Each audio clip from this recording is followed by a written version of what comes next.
कमला नदी में उफान। नेपाल में मूसलाधार बारिश की वजह से मधुबनी में कमला नदी में एकाएक उफान देखा जा रहा है। ये जयनगर ब्रिज का नजारा है। कमला नदी का पानी ब्रिज के काफी पास तक पहुंच चुका है। नेपाल के पानी से नदी की धारा इतनी उग्र हो गई है कि तटीय इलाके में बसे ग्रामीणों की चिंता काफी बढ़ गई है। हालांकि मधुबनी जिला प्रशासन की ओर से कमला नदी के तट पर बसे ग्रामीणों को सतर्क किया जा रहा है। बाढ़ पीड़ितों का संघर्ष। खगड़िया के इटवा बांध पर यही वो झोपड़ी है जिस पर इन बाढ़ पीड़ितों ने अपने 1 महीने से भी ज्यादा समय से अपनी गृहस्थी बसा रखी है। एक तरफ मिट्टी के चूल्हे से आग और धुआं निकल रहा है और उस पर मकई की रोटी तैयार हो रही है। ये छोटे छोटे मासूम बच्चे और उनके परिजन इसी रोटी से अपनी दिन भर की भूख मिटा रहे हैं। कोसी, बागमती और गंगा नदी ने इन ग्रामीणों का आशियाना छीन लिया और इन्हें इस हाल पर लाकर छोड़ दिया, तो प्रशासन ने भी इनकी सुध लेने की जहमत नहीं उठाई। लोर बीच के बाल बच्चा सब बांध पर इटवा बांध पर खाए छियन, कहियो ने कोई सर हमरा आर का दिलकन या कोई चीज, बस एक गो पन्नी टा दिलकन या वह वो पन्नी चढ़ा के वो उड़िए फैर गेल। पानी के बीच जिंदगानी। ये गोपालगंज के बैकुंठपुर का नजारा है। कई महीने बाद गंडक नदी का प्रकोप भले कम हो रहा है, लेकिन बाढ़ पीड़ितों की मुश्किलें कम होने का नाम नहीं ले रही। बर्बादी की बाढ़ ने गोपालगंज की लाखों की आबादी के सिर से आशियाना छीन लिया है। सड़क पर धाराशायी पेड़, टूटे फूटे घर, पानी में डूबी सड़कें और चारों ओर बिखरा मलबा। बाढ़ पीड़ितों के नसीब में दुख दर्द के यही निशान बचे हैं। आला अधिकारी आते हैं, बाढ़ से बर्बादी के निशान देखते हैं और फिर लौट जाते हैं, लेकिन इन बाढ़ पीड़ितों के आंसू पोंछने की जहमत नहीं उठाते।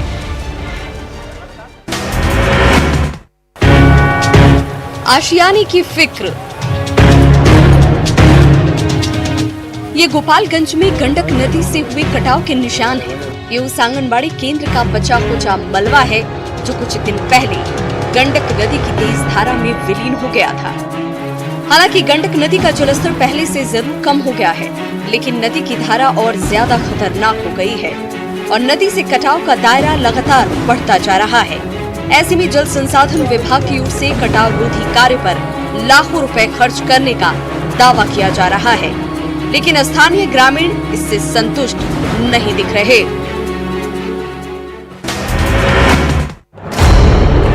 कनकई का कहर।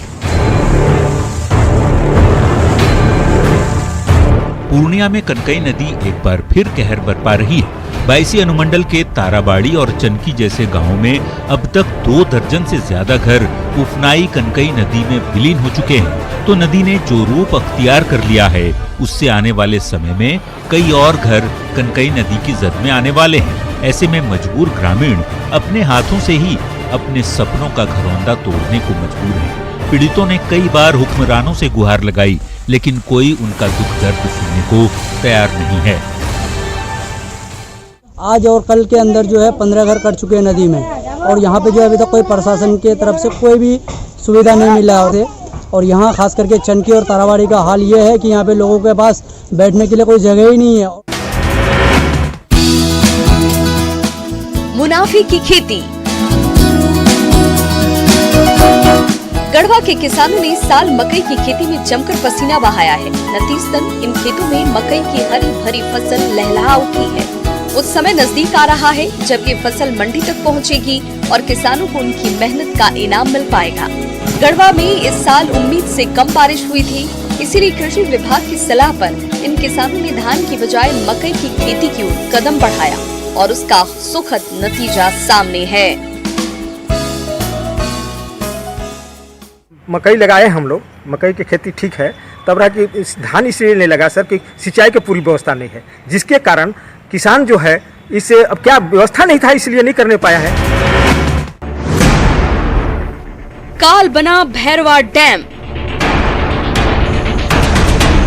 खेतों तक पानी पहुंचाने के लिए रामगढ़ के दुलमी प्रखंड में बना भैरवा डैम ही हरी भरी फसल के लिए काल साबित हो रहा है। किसानों ने कड़ी मेहनत से कई एकड़ खेतों में धान, मकई, मूंगफली और शकरकंद की फसल तैयार की थी, लेकिन मूसलाधार बारिश के चलते भैरवा डैम का पानी आसपास के इलाकों में फैल गया और कई एकड़ खेत में लगी फसल पानी में डूब गई। ऐसे में इन किसानों के सामने भुखमरी की नौबत आ गई है।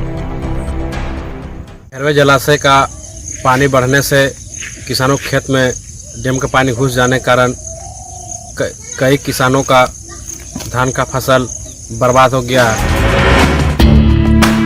पानी के लिए प्लान। पुनासी डैम के मीठे पानी से देवघर वासियों की प्यास बुझाने के लिए नगर विकास विभाग ने 287 करोड़ रुपए की महत्वाकांक्षी योजना को हरी झंडी दे दी है। पुनासी डैम का पानी सबसे पहले पाइपलाइन के जरिए अंधरी गागर के वाटर ट्रीटमेंट प्लांट तक लाया जाएगा। यहाँ उसे स्वच्छ किया जाएगा और फिर पाइपलाइन के जरिए ही उसे बाबा नगरी के घर घर तक पहुँचाया जाएगा। इसके लिए देवघर के ड्राई जोन में जल्द ही पाइपलाइन बिछाने का काम शुरू होने वाला है। 2050 तक की जो आवश्यकता होगी देवघर निगम के लिए, उसको सोचते हुए ये DPR बनाया गया है। ये कार्य किया जा रहा है और इसका लाभ निश्चित रूप से देवघर शहर में रहने वाले सभी निवासियों को। नूना नदी का नया रूप। नेपाल के पानी से नूना नदी रौद्र रूप में आ गई। ये अररिया के पड़रिया गांव का नजारा है। नदी की तेज धारा देखते ही देखते गांव के चारों तरफ फैल गई। इस पानी में इतनी गति है कि थोड़ी देर खड़े रहना मुश्किल है। क्या सड़क, क्या गलियां, हर तरफ पानी ही पानी है।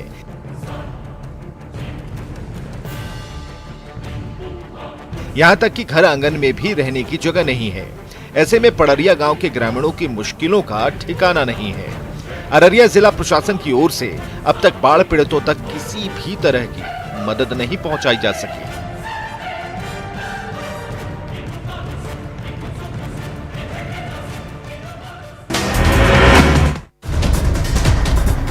पानी में चचरी पुल का सहारा।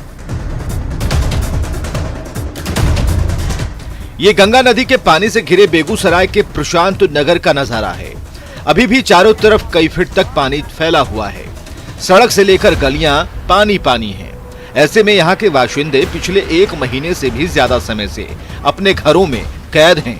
हालांकि आने जाने के लिए वैकल्पिक तौर पर यह चचरी पुल जरूर बनाया गया, लेकिन इससे गुजरना खतरे से खाली नहीं। मॉनसून में पानी के लिए जंग। नालंदा के लक्ष्मीपुर के ग्रामीणों को मॉनसून में भी बूंद बूंद पानी के लिए जूझना पड़ रहा है। यही एकमात्र ट्यूबवेल है जो इस गांव की प्यास बुझाने के लिए लगाया गया है। इसलिए यहां पानी लेने की होड़ में स्थानीय ग्रामीणों के बीच अक्सर तू मैं हो जाती है। हालांकि जल जीवन और हरियाली योजना के तहत यहां न सिर्फ वाटर टावर बनाया गया था, बल्कि पूरे गांव में पाइपलाइन भी बिछाई गई थी। लेकिन PHED विभाग की लापरवाही के चलते इससे अब तक एक बूंद पानी भी नहीं मिल पाया है।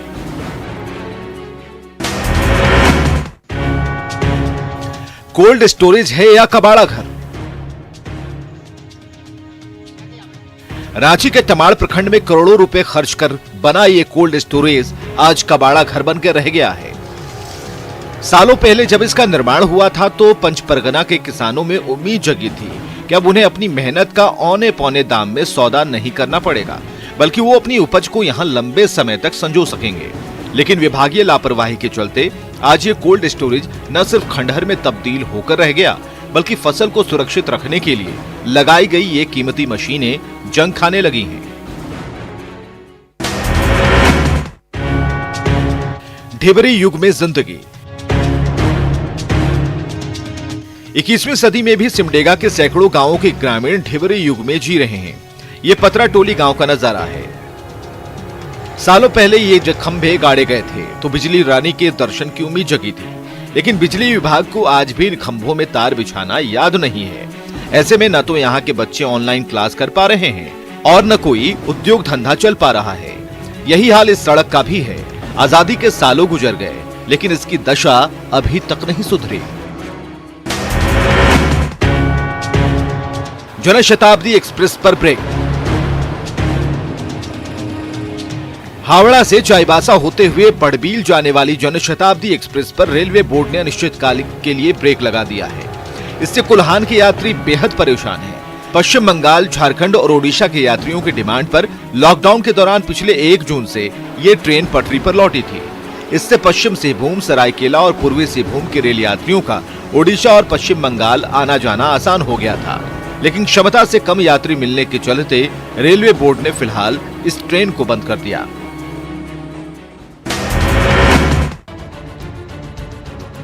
बाबा नगरी की नई उड़ान। देवघर हवाई अड्डे का कंस्ट्रक्शन पटरी पर लौट आया है। रोजाना सैकड़ों मजदूर और कारीगर एयरपोर्ट की एक एक ईंट जोड़ने में जुटे हैं। तो रनवे का रंग रोगन जोर शोर से चल रहा है। बड़ी सी क्रेन लेकर जेसीबी मशीन, ट्रक और ट्रैक्टर के साथ हाईटेक तकनीक की मदद ली जा रही है। 4000 स्क्वायर मीटर में फैली टर्मिनल बिल्डिंग और 2500 मीटर लंबे एयर स्ट्रिप का कंस्ट्रक्शन इसी साल पूरा करना है, ताकि अगले साल से भोलेनाथ के भक्त सीधी उड़ान भरकर बाबा नगरी पहुंच सके।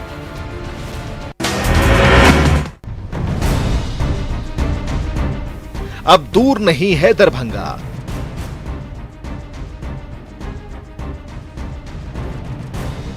वो दिन दूर नहीं जब देश विदेश में रहने वाले दरभंगा वासी एक उड़ान पकड़कर पलक झपकते अपने घर पहुंच जाएंगे। ये दरभंगा के निर्माणाधीन एयरपोर्ट का नजारा है। टर्मिनल बिल्डिंग का काम अंतिम चरण में है, तो रनवे को भी चुस्त दुरुस्त किया जा रहा है। एयरपोर्ट का निर्माण जल्द से जल्द पूरा करने के लिए कई मशीनें दिन रात लगी हैं, तो सैकड़ों मजदूर कड़ी धूप में पसीना बहा रहे हैं।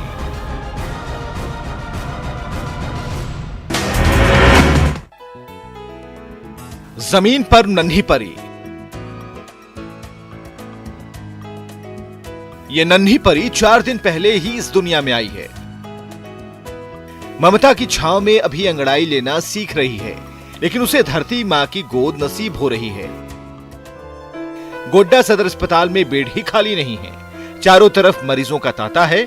कई मरीज तो कई दिन से जमीन पर बैठकर इलाज करा रहे हैं। इसी का खामियाजा इस फूल सी बच्ची और इसकी मां को भुगतना पड़ रहा है। जिसकी भी डिलीवरी हो जाती है उसको निश्चित रूप से बेड जहां से भी होगा खाली करा के देने का निर्देश है, और वो दे भी रही है। अचानक ये लोड बढ़ गया है डिलीवरी का।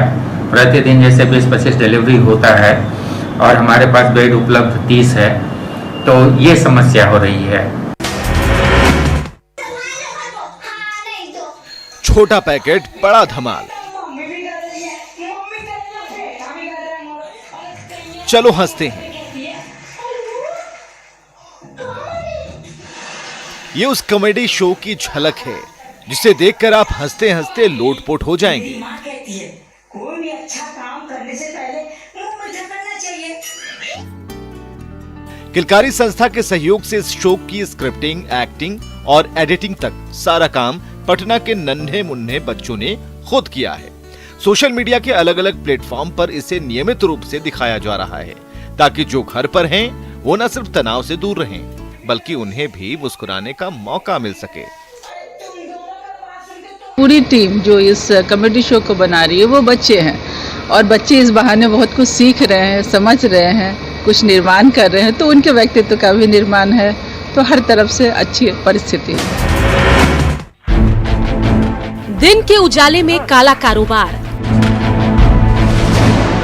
पाकुड़ में ये बासलोई नदी का किनारा है और ये बालू के लुटेरे दिन के उजाले में बालू का काला कारोबार करने में जुटे हैं। यहाँ से अवैध रूप से निकाला गया बालू बोरे पर लादकर ठेले पर अवैध रूप से बेचने का गोरख धंधा खुलेआम चल रहा है।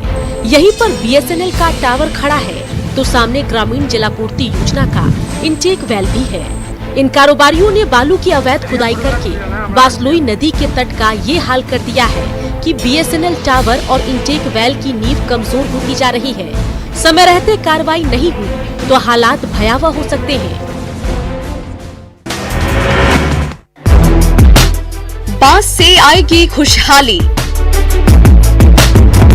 ये हाथ बेजान बांस को नया रंग रूप देने में जुटे हैं।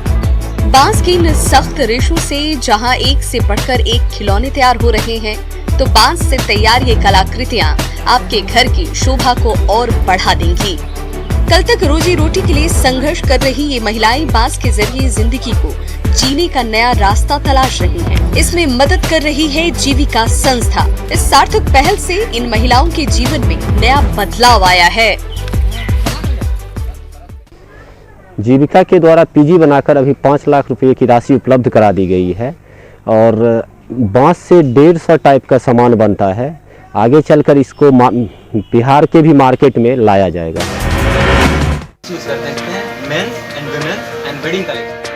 कोरोना काल में लाइव शॉपिंग।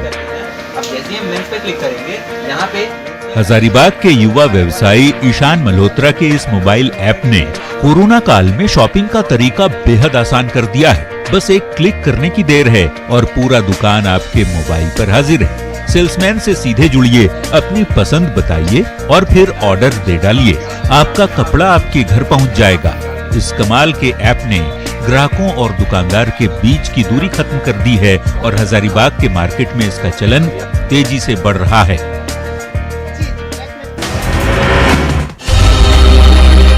हजामत बना रहा नेशनल प्लेयर। ये राष्ट्रीय स्तर के खो-खो खिलाड़ी रहे कमलेश कुमार की हजामत की दुकान है। सुबह से शाम तक इनका उस्तूरा चलता है, तब जाकर घर का चूल्हा जलता है। इसी दुकान में इस तरफ सर्टिफिकेट्स, मेडल्स और कप का ढेर पड़ा है, जिसे अपनी हुनर की बदौलत कमलेश ने कई प्रतियोगिताओं में हासिल किया था। लेकिन भूखमरी और मुफलिसी ने उन्हें हजामत की दुकान खोलने को मजबूर कर दिया। हालांकि प्रशासन ने इस खिलाड़ी की पूरी मदद करने की बात कही है। हमें गर्व है कि इस तरह के प्लेयर्स हमारे यहाँ हैं। हम सभी उसको सभी तरह की सुविधाएं और जो भी सरकारी मदद मिलती है उसके लिए बिल्कुल उसको मदद पहुंचाएंगे। और हम सभी के लिए भी गर्व की बात है। हम ये चाहेंगे कि हमारे जो जिला शिक्षा पदाधिकारी और जो खेल पदाधिकारी है मिलकर तुरंत उसको देखें और उनको हर समुचित हेल्प दें। एक और दशरथ मांझी। गया की मिट्टी ने लौंगी भुइयां के रूप में एक और दशरथ मांझी दिया है। जिद, जुनून और 30 साल की कड़ी मेहनत की बदौलत उन्होंने पहाड़ से बारिश के पानी को गांव तक लाने के लिए ये 5 किलोमीटर लंबी नहर खोद डाली है। इस नहर से जब बारिश का पानी कोठीलवा गांव तक पहुंचा तो यहाँ की बंजर जमीन न सिर्फ हरी भरी हो गई, बल्कि इस इलाके के ग्रामीणों की किस्मत से अंधियारा भी छटने लगा है।